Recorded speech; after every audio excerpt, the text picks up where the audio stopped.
Tasha, that's Steph. Let's go ahead and fill in the rest. We gonna eat a little, drink a little. Our story time is the best. Have you LOL when you click play? No, this ain't no clickbait. Hey guys, it's Steph and I'm back with another video. If you guys are new here, welcome to the channel. Thank you for subscribing. If you've been here before, welcome back. Today, you guys, I'm gonna be mukbanging 10 lobster tails in Bloves' new garlic Smackalicious sauce, y'all. I'm so excited because y'all know the lobster tails are one of my favorite things to have in her original sauce, so I had to try it in the new sauce. Alright y'all, so I'm gonna show y'all a little bit of how I'm gonna cook them because I'm gonna do a couple different ways so you guys will know what I'm talking about when I dig in, okay? And then we're gonna get to eating, so let's go. So first, you guys, I'm gonna line my baking sheet with my lobster tails because I'm going to be broiling them.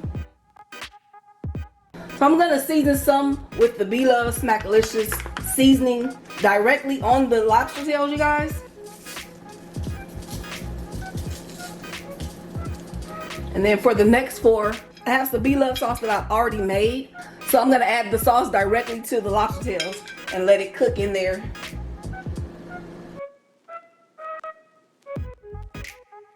For the last two, I'm just gonna do a basic seasoning just in case I did too much with adding the sauce. So I'm just gonna do pink salt, pepper, and lemon, y'all.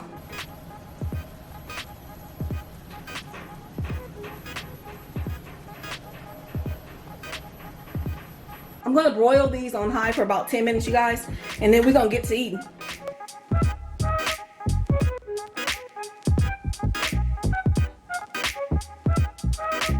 All right, guys, I am back. I don't have to do an intro because that's already done. It's just time to eat.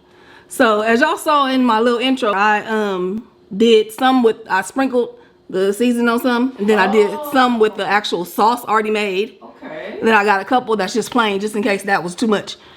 Okay, so I think I want to start off with one of the seasoned ones with not the sauce, but just the seasoning. I think this is one of them. Let me make sure. I know this one for sure is one. And I'm not going to like dip it or anything. I'm just going to taste it with the sauce. With just the seasoning? Okay. Yeah.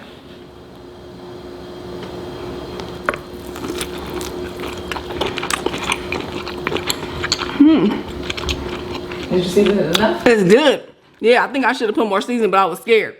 Okay. I didn't want it to be too salty. That's good, y'all.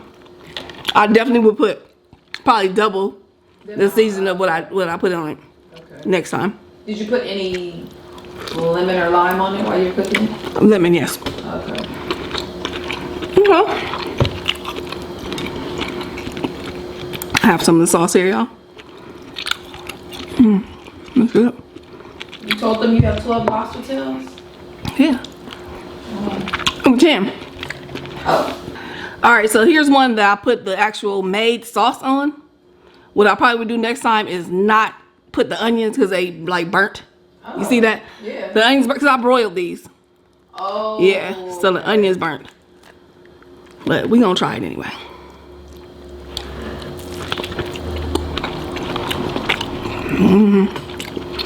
It's actually really good with the burnt onions. Really? I knew you were gonna like it because you love burnt stuff. It's actually delicious with the burnt onions. I like that. Broiled onions, okay. That's good, y'all. Yeah. Look impressed. Okay. Them burnt onions are necessary. Really? They actually really good. That's crazy. So today, y'all, we're gonna be talking about this show we started watching yesterday, or that we did. This is a movie, right? It was a documentary. Documentary, okay. We watched last night. It's called 17 Blocks. 17 Blocks. This morning, well, last night, I ended up having a dream about the movie, but I didn't tell Tasha. I was gonna tell you, but I was like, whatever. Then this morning, she was like, I had a dream about the 17 Blocks. I was like, me too. And she was like, and then I looked at my email, and one of the people's, one of the real people's names, like the main character really, somebody had emailed me with the same exact name. And Tasha was like, what?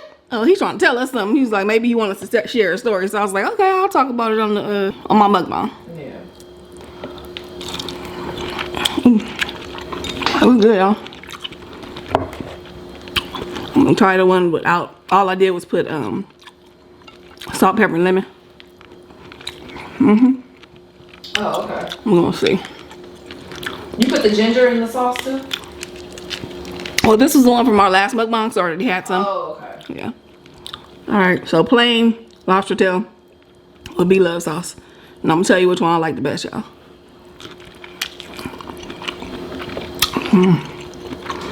That's good too. My favorite is definitely the one with the sauce before cooking. But the sauce after cooking is really good.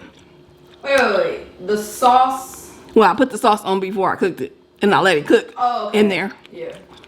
The one with the seasoning is really good. I just didn't put enough seasoning, so it's like I really can't really judge. Yeah. You got butter down your chin, baby. Oh. I don't give a damn. I know you don't. Somebody said to make a merch shirt that says I don't give a damn. Ooh, this sauce hot. This is Tasha hot. Yes. I need to be careful.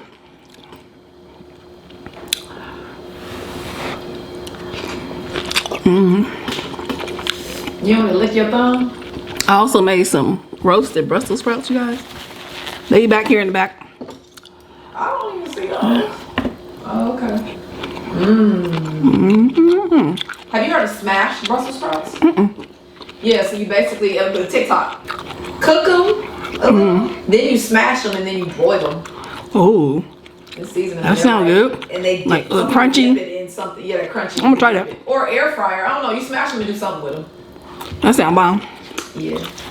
All right, y'all, let's get into this documentary. Oh, and this will be hella spoilers, okay? So if you haven't seen it and you want to see it, go watch it first and then come back. Yeah. Go watch the show first, y'all. Then come in. We found it on Paramount Plus. All right, so the movie starts off with the family in 1999, y'all. So they documented from then till now. But to me, it would seem like it was from the youngest child's perspective. Yes. And it was like I think he had recently gotten a video camera or something. Yeah. So he started filming the family at different times. So there's the mom, Cheryl. There is an older sister, Denise, older brother, Smurf, and then the younger brother, Emmanuel. Emmanuel was the one that was always with the camera, taking pictures of everybody. I mean, taking videos of everybody else. And he would like take videos of himself sometime talking about stuff. So he basically showed his mom, who was on drugs. I think the younger sister the older sister at that time, she looked like she was probably like 14. When 15. the show started, the brother Smurf was 14. Okay. She was probably like 12, 13, Okay. and then he was young. He was like 9. 10. Yeah. Okay. So mom is on drugs. I don't know. I don't think she had a job. They never showed her going to work or talked about her going to work ever. No. But she didn't seem like somebody on the streets that was just like totally not functional. She did. I think she just did. I think not just, but I think she did cocaine, not crack. Okay. So it's kind of different. Okay. I feel. I don't know. Don't look at me like I'm Shit, I don't know. Like, you look at me I don't like, know. oh, okay, you know. I don't know. No. But I know a lot of people do function with, doing cocaine. Coke and not crack, but yeah. Yeah. So she had a boyfriend. They didn't really show much of him. no. It seemed like they had kind of somewhat of a toxic relationship, but it seemed like it was more her making it toxic. He seemed like he was doing drugs too. He seemed like he wanted to get off, but he just was like, since you doing it, I'll do it too. Right, but then again, he could have just made himself look He that could way have. on camera. Yeah, he could have. He seemed like he could be she probably wanted to quit. They both probably wanted to quit, Right. but it did seem like he wanted more to. Yeah. Sometimes You think she wanted to quit? I'm sure I'm thinking that maybe she wasn't acting like she wanted to quit. She didn't say anything about it, but I feel like like for him, when you're I feel like if you're in a relationship with somebody and you're trying to get off of something, you definitely can't be in a relationship with somebody who's trying to get off with the thing. Right. That's good. Okay, so the older Smurf. Yeah. He dropped out of school at 15. And was just like chilling, living his life. I think he started smoking weed. And the remark that his mom made about him, because you made it a point yesterday when we watched it. His mom was like, well, he dropped out of school when he was 15 and I really couldn't say nothing because, he learned from me. What you mean you can't say nothing? Yeah, she just, I'm trying to think of the word she used that really just like triggered it for me. Yeah, I was his role model. I don't know, it was something like that. Like that was what he's been around. So how, you know what I'm saying? Yeah. I don't know. I feel like she could have done something, but I feel like she was just too high. Yeah, she was too strung out to care enough to start to save her child. So he just started doing whatever he wanted to do. I think the daughter may have graduated, but did they even tell? They didn't show it, but she was going to school, and Smurf ended up, or he's a gang member. He joined the gang. He's a gang member. He was just doing pretty much everything bad he could do. Yeah, he was drinking, smoking, and gangbanging. Right. And little Emmanuel was watching all this and documenting some of the stuff. Yes. So the younger brother all into school. He's getting good grades. He's talking about, I want to get out of here. I want to. He had a lot of goals and dreams the whole time. Everybody else over there just, I don't give a damn. Just, Yeah. Nobody in there was a good role model for him. Okay, we're gonna say that. But he still was strong enough, and he just was a different person. Yeah. You know what I mean? Period. So then they flipped to like 10 years later, I think. And the Smurf is now a drug dealer. He has 2 kids. 2 kids. The niece has 2 kids, I think. Yeah, eventually she had 2 kids. One then at that time? Boy. Okay. They still living at the mama house. Mom is even more strung out. She's looking worse now. At first, in the beginning, she didn't look bad. She's looking worse and talking a little bit more off and stuff like that. And Emmanuel just graduates from high school. And he's like, I'm going off. I think he got a scholarship to some college. He was ready. He's like, cool. He looking good. You know what I mean? He's looking like a clean person that's about to live a good life. What happened when he graduated? When he graduated, his mom didn't even show up, y'all. Because she was high. Yep. She said she was high, and she said she knew she was going to be late, or she was late, so she just didn't go. And he didn't have a father, so hello, we need you, Mom, at the graduation. I got 1 graduation. 1. You only had, maybe an hour? Right. 2? Right. An hour or 2 that day that you had to not be high? Right. Okay. So then, they kind of show like the summertime of that year. Because it was like 4th of July or something. Am I missing anything from that I should say? He got with a girl. Oh, yeah. In college. He got with a girl who she was going to a private school. And she was doing well and stuff. And somebody had mentioned like, oh, she's good for him. Yes. And like she's going to help him stay on track. And we were just like, well, the thing is, he was smart enough to pick a really good girl that fits what he's trying to do. Okay? And not somebody that was doing the same thing that his people were, his family were. And also, he was the father figure to his older sister's son. Oh, yeah. He used to take care of the son a lot. That's Justin, right? Yeah. Okay. So they show a little bit of the summertime. And it's 4th of July. Everybody's having a great time. Right after that scene, they show, like, blood on their floor. On the wall. Yeah. Floor. So as you can tell, something happened. So what had happened was somebody, you probably can tell the story, this part of it a bit better. So, let me get closer to the light. Look, I was trying to get her to say something so I didn't eat. Alright, so basically they cut scene to, like she said, the stuff on the wall. There's a kitten crying, screaming, and they just had to be dramatic. And then they show his sister, Cheryl, crying and explaining what happened was Smurf, the drug dealing brother, he had a little flashy car, he dressed this way or that way, and they knew it. People in the neighborhood knew that he sold drugs. So of course people are going to want what you have when they don't have anything, if they're the type of person. So these dudes run up in the house trying to get, actually what Smurf said was that they saw him outside, they went in his pockets and took what he had, walked him in the house, and made him tell people to come downstairs or whatever. Everybody who was in the house. Then they call Emmanuel downstairs last. Emmanuel comes downstairs, and as soon as he comes downstairs, he sees this guy with a gun, and he's just not having it. Remember, he wants to be a firefighter, so he was probably in that firefighter, he has that mentality. So he was already accepted to to be a cadet for a firefighter or whatever. So he grabs the gun, and him and the dude struggle over the gun, and he ends up getting shot. It's not clear if the guy intentionally shot him or if they struggled over the gun and he got shot, because Smurf made it seem like they struggled over the gun. Yeah. and then, you know, he got shot or whatever. So, yeah, that's what happened. And he died. Isn't that crazy, you guys? Out of everybody, not to say anybody deserves to die. No. But out of everybody in the house.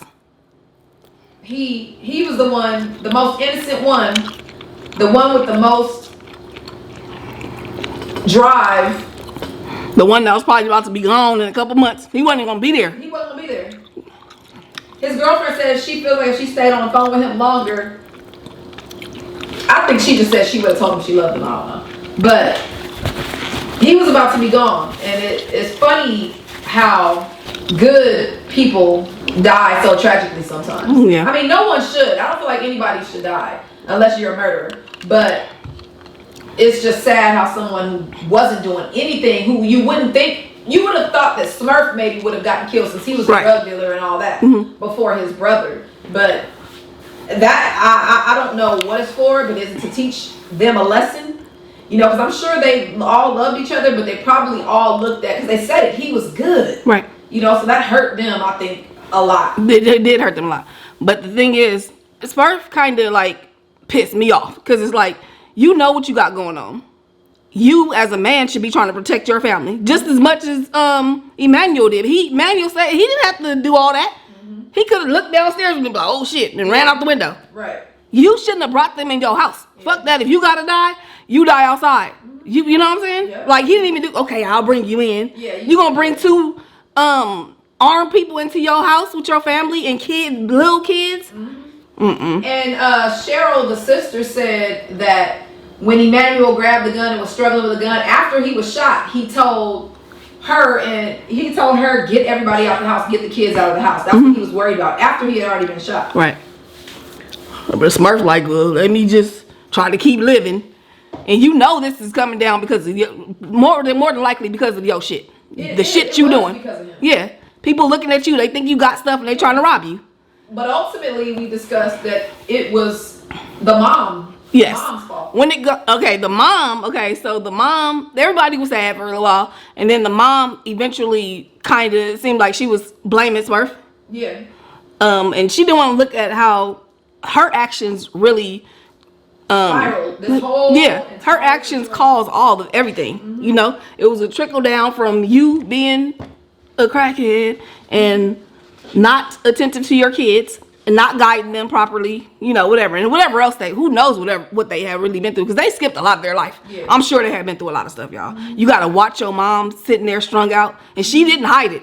Yeah, she did not hide it. Okay. There was even a moment in the video, because, you know, little Emmanuel was taking video where he videotaped. His sister and his mom were in the room together, and he came in there and was taping his sister, and then he panned over to his mom, who was laying on the bed, high, asleep, panties showing, and he showed her, and then he put the camera on himself and just showed his eye, like he was just looking like, you know. And this time, y'all, this is what I'm living. This is how I'm living, y'all. Yeah. This is my mom. Yep.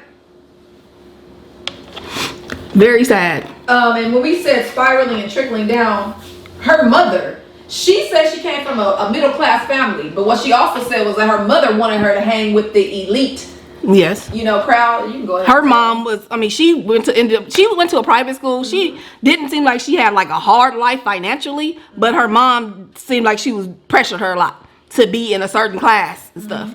Her mom forced her to like go to this party or something with some guys that were in the class level that she wanted her to be hanging around. She was 12 years old. Yeah. Okay. 12, so y'all. And they drove. So these boys had to be, I don't know how old you had to be to drive back in the 50s. Right.